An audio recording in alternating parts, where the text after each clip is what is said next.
Alright, so before we begin, if you can just do me a favor, go ahead, hit that subscribe button. It helps me out a lot. Over 77% of my viewers aren't subscribed, so you could just check, hit that button, and let's go ahead and dive in.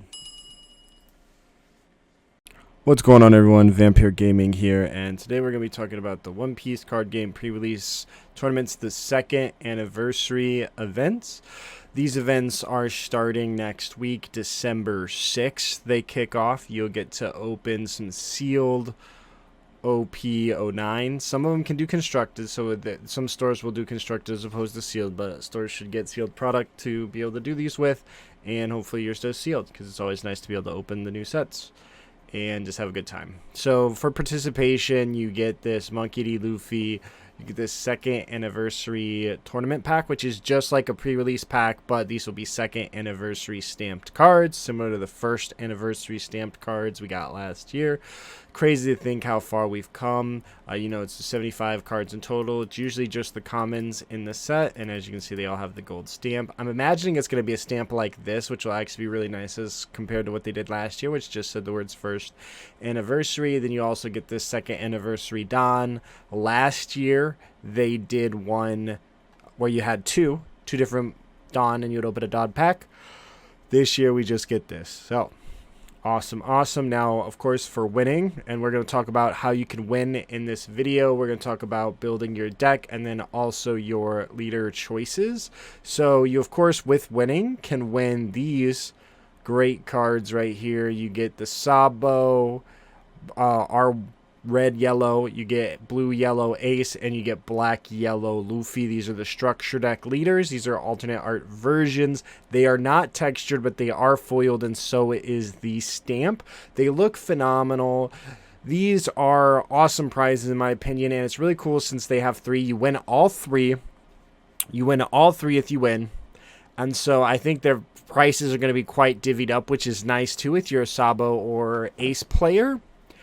But, of course, with Luffy being the cash cow, if you will. Last year, we had a Gear 5 Luffy for the first anniversary, and it's sitting around $140. So it gives you kind of an idea of what you might see here. If I had to take a guess, I would go 80 on Luffy, and then like 30-30 hitting lower 20s. So like probably like 80-20-20 type deal.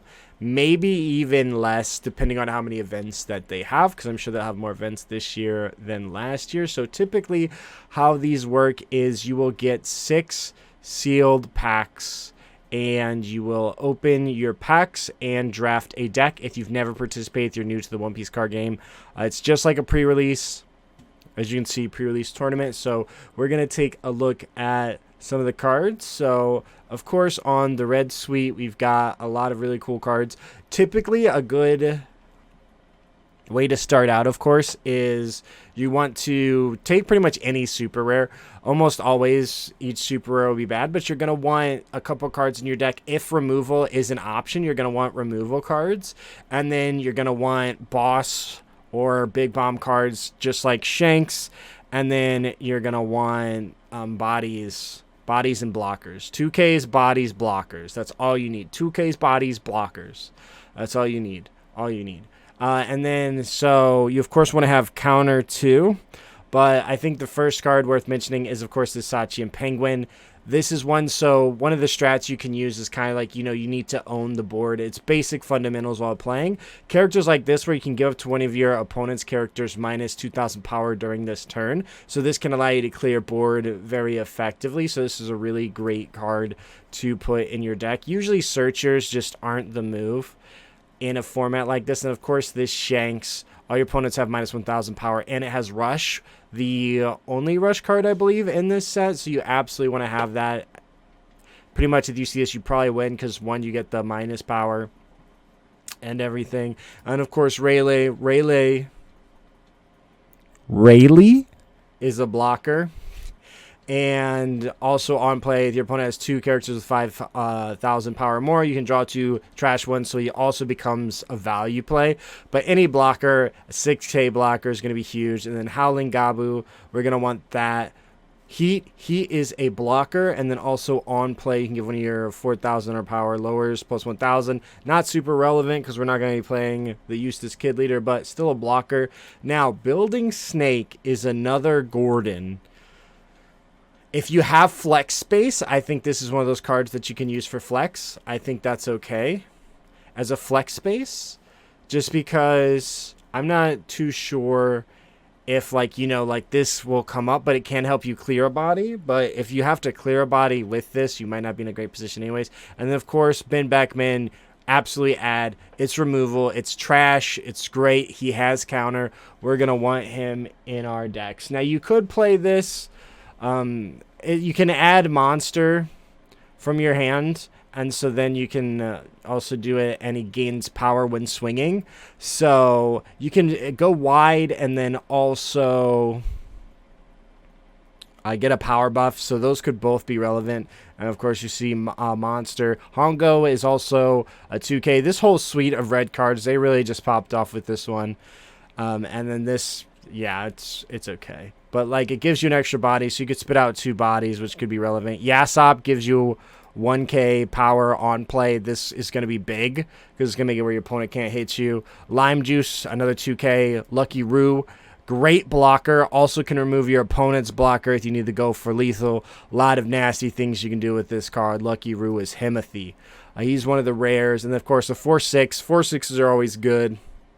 Wire, you could add him in if you're playing Eustass Kid. Eustass Kid is one of the popular leaders, and we'll talk about the leaders that you can play here. But Wire could become relevant. You could use him, and he's also a 2K. So you're going to have him in your deck either way, but he could also come up if you're playing the Kid Leader. These are okay. You could use this depending on what blockers. Like, there are a couple 4K blockers, so you could use this to KO a blocker, but it might not be worth the space. And then we've got here Audio. It's actually pretty great. Because on opponent's attack, you may rest one of your dons up to one of your characters or leaders gain 2,000 power. So he actually becomes his own counter event, which is pretty good. All the Odyssey cards are just all right. Most of them rely on characters being rested. However, they do have decent stats. They are all formidable bodies with counters. So you got a bunch of 4/5s, a 6/7. Sakazuki's actually pretty decent. You swing, then you can play him and potentially remove a 5 cost. So this is definitely one of those cards you're going to want to add in. We've got Doflamingo. We'll want to add him in. And then you can use the... He can swing, and then if you have more rested characters, you can set him as active. So this card can actually put in a lot of work. You can don him up, swing. You got 2 other characters that swung that turn. Boom, he's back. Another blocker in Rosinante. Again, this full suite is overall semi-playable. Perona, of course, being a 2K. Nico, Robin, not super relevant in this. You got Luffy, you know. You can rest the blocker, so... that might be relevant, might be decent with Eustass Captain Kid. And then Lim. Lim's a searcher, right? Yeah, Lim, so you can play Lim. And this one's a body, so you have that argument. Then it can also just replace itself and give you a value play. Then you got Lucci. 4/6, great stats. These events are actually pretty funny, but you don't get to use them unless you're playing the Odyssey Leader. You can use this one. You have to have rested, but then you can KO a character. So there's the possibility to play that for removal. The Thunderlance Flip Pound Phoenix Shot. And then Soul Frankie Swing Arm Boxing Solid. Up to one of your leaders gains plus 2,000 power during this battle. Then if your leader has the Odyssey and you have 2 or more, you can step to 2 of your characters as active. So it is a 1-cost 2K event, which can come up. And then that's pretty much it for the green cards. Again, a lot of them are just all mostly playable bodies. You got some blockers. And so you want to make sure you've got a lot of well-rounded bodies, but there's so many actually good cards here, a lot of different boss monsters. So let's go ahead and take a look at the blue cards. Pick up with the blue when we get back. All right, and then taking a look at the blue cards again, all of these like Alvida are decent bodies. You won't get the effects like this is like if you have flex, You can add an Alvida. Izo's okay. You can potentially do a search for a boss monster when attacking. So again, this is one of those like flex cards. If you have extra space, you can add this in, especially if you have like Odin or any of the Whitebeard Pirates cards, because it could become a body that swings, and then to boot, you're going to generate a little bit of value, which is rare to come by in these events. Kabaji is a 2K. We're going to add that. Crocodile, we're going to add it. He's got a good stat line, but then also, if you have another cross guild, you can spit it out, and this can set you super far ahead. So if you see this, you're definitely going to want to make sure you add in the other cross guilds, like Alvida and Kabaji. Kabaji's a 2K again, but you're going to want to make sure you add those in. Same with Moji, so that way you can spit them out because you have the Crocodile, so it just automatically makes those an add. Because if you get the combo, again, you're just super ahead, and it's very hard for your opponent to compete. Same here with Odin. Again, like circling back to Izo, this Odin right here is double attack, and then they're not going to be able to answer it. So especially if you're playing like Eustass Captain Kid, and you see this, you've got double attack here, and then you're going with Eustass, you can hit 4 life, essentially, in 1 turn. 4 life in 1 turn. You can attach 1 here and then go 11, 11, 11. But the 10's probably good enough. And then you go 11, or then you go 12, 12. So a lot of opportunity there. The Mihawk, this card is going to be a big game changer for you. On play, he replaces himself, so again, a value play, but he's a blocker. So you have a 7K blocker, so he's going to get a free block. And then you're also going to swing with him. Jozu, 4-6, we're going to want to add that. And probably not the Nami. Buggy, do not play this Buggy. I know it's a big drop, but it literally goes to the bottom of your deck. Marco's okay. If they have KOs, this can be relevant. So as a 3-5, it's decent, but he has no counter. But if they have the KO, they can't KO this. But it only saves him by effect, so. Moji's a 2K. I don't actually know what he does. Oh, he searches for Richie. You're not going to want to play this anyways. You're going to want the 2K more than the body. But Richie is a blocker, so you do want to play Richie. Das Bones, 5-7. Great stat line. A lot of 5-7s in here and 4-6s, so a very healthy amount for either curve. And then you don't want to play him. Muggy Ball, though. Muggy Ball is one of those cards that you're going to want to play. This is insane because your opponent chooses one character to return with a 6 cost or less to their hand. For 2 costs, you can return its removal. Granted, if they have low costs, it's not as value, but if you remove those low costs, then you activate this, you force something back to their hand, since a lot of our cards are going to be 6s.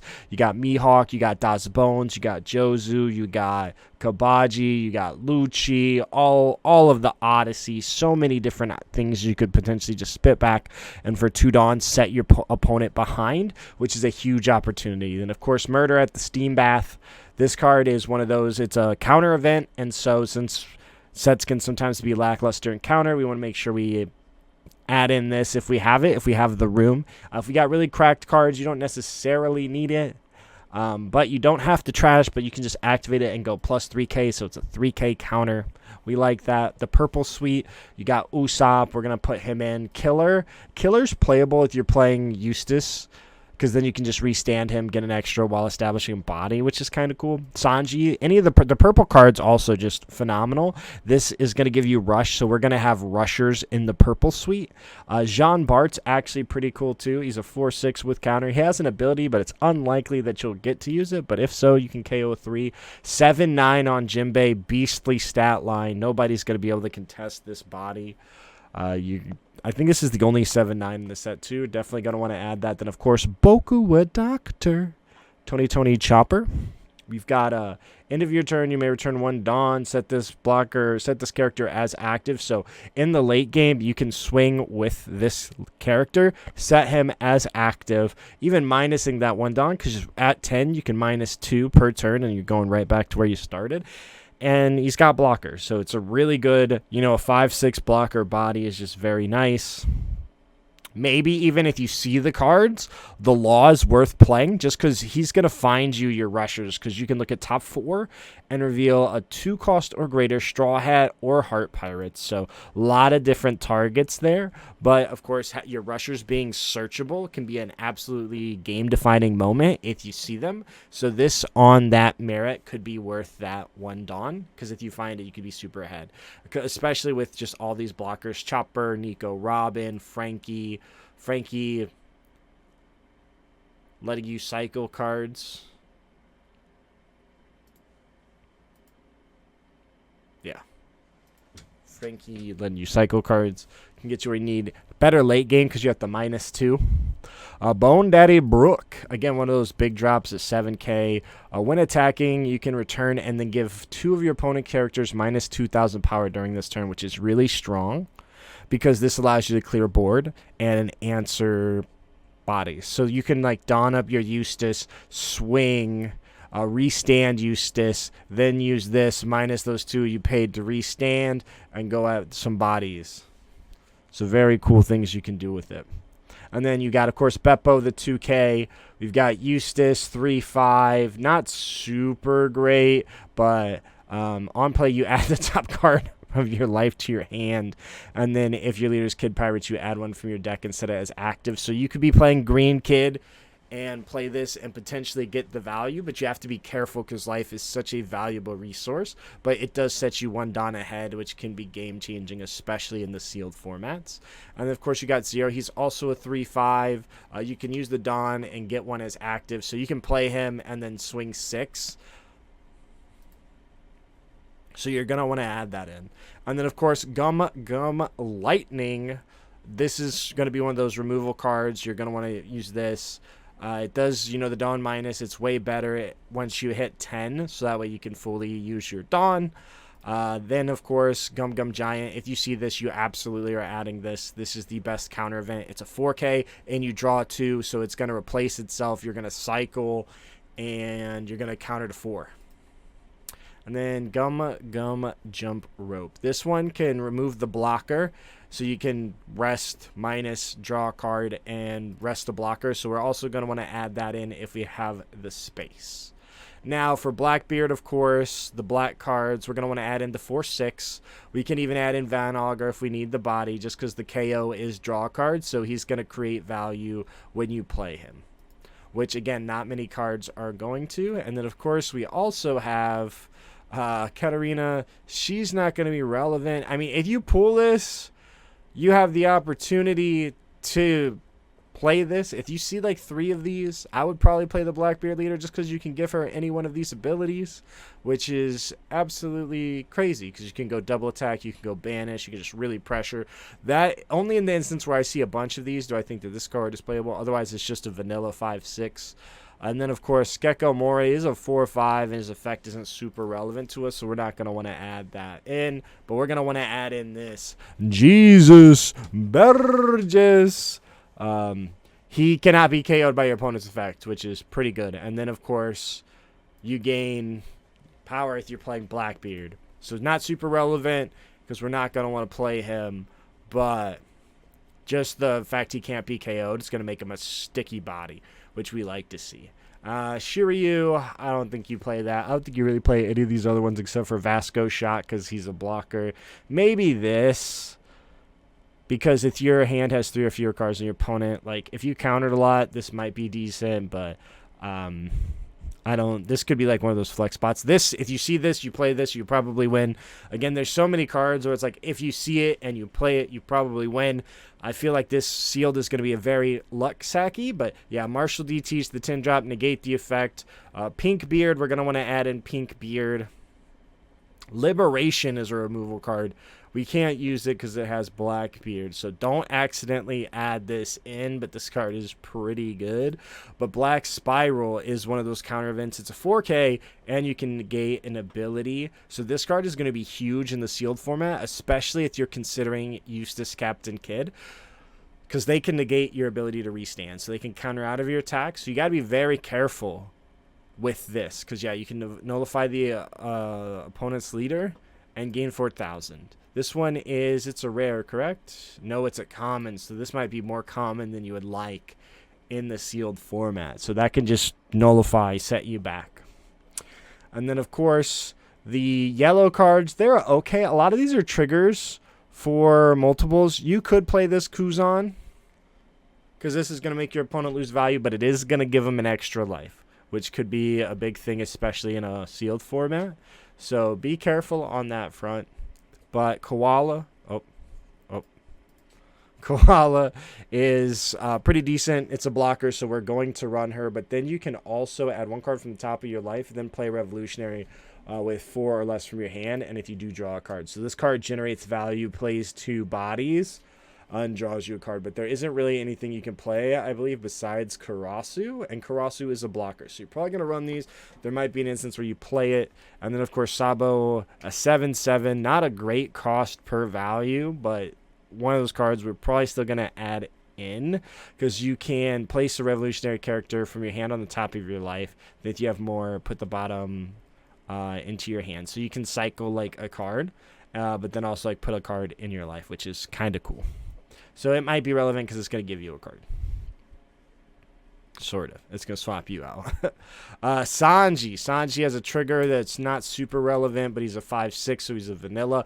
Nico Robin, though, this card is going to be a huge. If you add this in, because it's more than likely that your opponent's going to have 3 or more life cards, then they trash one, which is going to set you super ahead, especially if you're playing Eustass Captain Kid. So Nico Robin's one of those cards to keep your eyes on. Kuma, 2K. He's a 2K. Saul, blocker. We're adding Saul. These, again, not really doing anything. And then Morley, we're going to add Morley because he's a 4/6. He might be relevant. If you and your opponent's life kill up to one of your opponents with 2,000, no, he's not. He's not relevant. I thought he might be.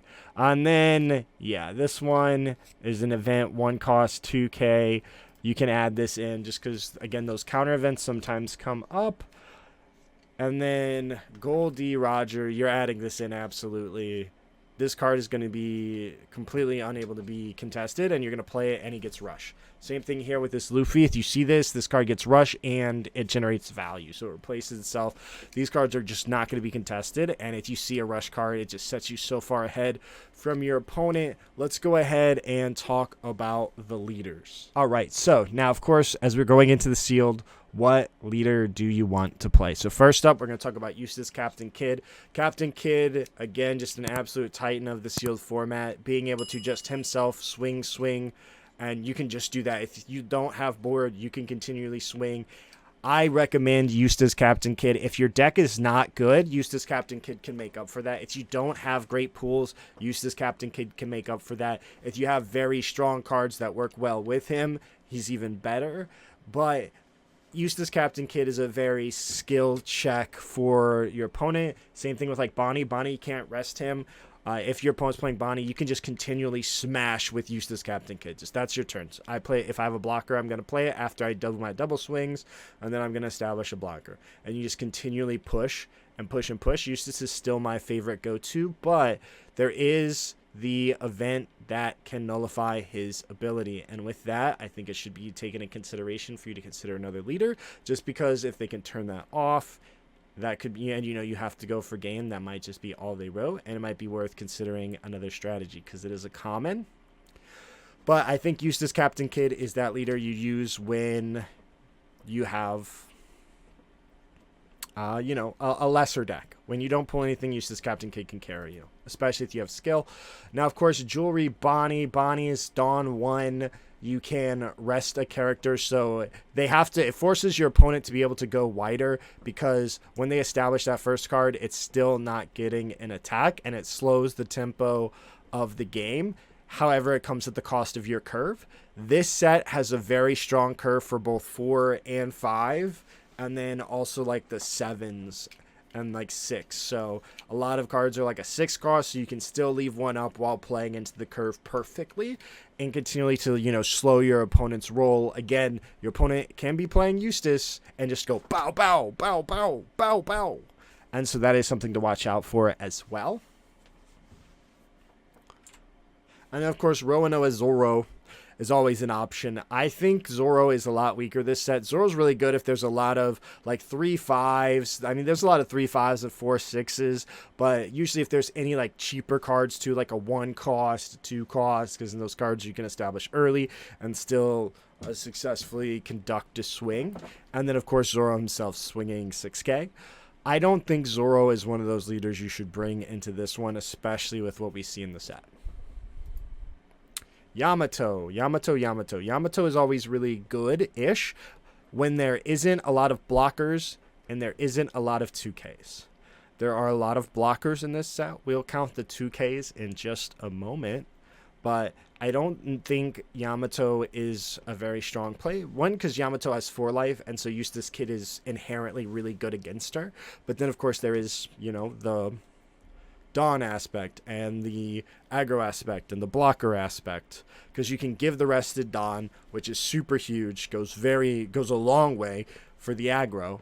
And then, but if you have blockers to correspond, especially like cheap blockers, and we see those, you've got, is it Nico Robin is the blocker that's really cheap, and then a couple others, but a lot of blockers in the set overall. I think that takes away from Yamato's appeal. And then of course, you know, 2Ks, and we'll count the 2Ks in a sec. Now, with mentioning Yamato, I did just want to mention Nico Robin, because Nico Robin can accelerate and do Dawn gain while also having Banish, which is going to prevent your opponent from gaining card advantage and create a new paradox. I think if people aren't playing Eustass Captain Kid, Nico Robin has a unique opportunity to excel in the sealed format. However, people still tend to gravitate towards Kid, and a lot of people are on Bonney. If you avoid Kid, I think this leader is actually has a lot of potential, because, you know, ramping up that one, playing those bigger characters, since there are a lot of large drops in this set, it can really go a long way. But it does come, of course, at the cost of a card in hand. So you go down 1 card, plus being a 4 life, you're down 2 cards. But then your opponent isn't adding their cards, which is going to be huge, especially like when you swing 6, if there's not a lot of 2Ks. It can be like, wow, do I give you 2 1Ks or do I just get rid of this life? And it can really even the playing fields quite quickly. And finally, I want to mention Shanks. I think Shanks, of course, one of the newer leaders. I'm not mentioning Katakuri. I'm not mentioning Enel, just because I think that they don't have what it takes in this format. But I think Shanks is one of those new leaders we're adding to our toolbox. Why? Because your opponent, if they swing 6, it's now 5. If they swing 5, it doesn't go through. So if they play into their curve and they swing, you're just going to stop it. And so you're going to protect yourself a lot more and be able to protect your board a lot easier, because every single attack they make, you're getting a free 1K. Or every single turn you have, that's 1 free 1K, which is going to give you card advantage and then also advantage on life. So I think there is the complete opportunity to play this leader, because, like, you know, when in practice, you know, we're playing into our curve, we're swinging with our lead, they're just going -1000. That's like, cool. And so he can stay pretty healthy, especially like in a world where, you know, people are playing Eustass, we're playing Bonney, we're playing into our curve, and we have to leave 1 Dawn up to rest. I think Shanks is a unique opportunity here to shine as one of our super pre-release leaders. Now let's go ahead and just take a look. This video ended up being kind of long, but let's go ahead and just take a look at like the count on the cards. We're going to look at the total number of blockers and the total number of 2K.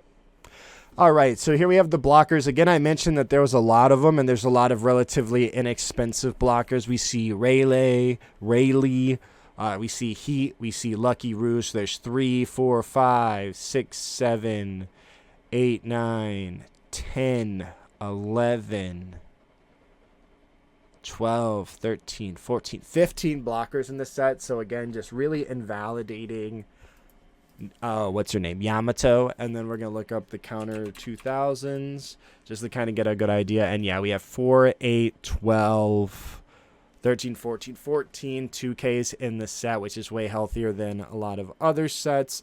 So we don't, you know, you can still, of course, the 6 swing is very strong, but the 6 swing has a lot less power when there's a lot more 2Ks. So I hope this is what you all need to continue to go on to win your pre-release second anniversary events, win those Luffys. Be sure to hit that subscribe button. It helps me out a lot. And I will be following this video up once I've actually played in a pre-release. I'm well known for like releasing one once I've won one to kind of discuss it, because then you have the true experience of the event. Like, all of this is theory, but then you have the actual experience of playing the event. I think that has just a little bit more knowledge there.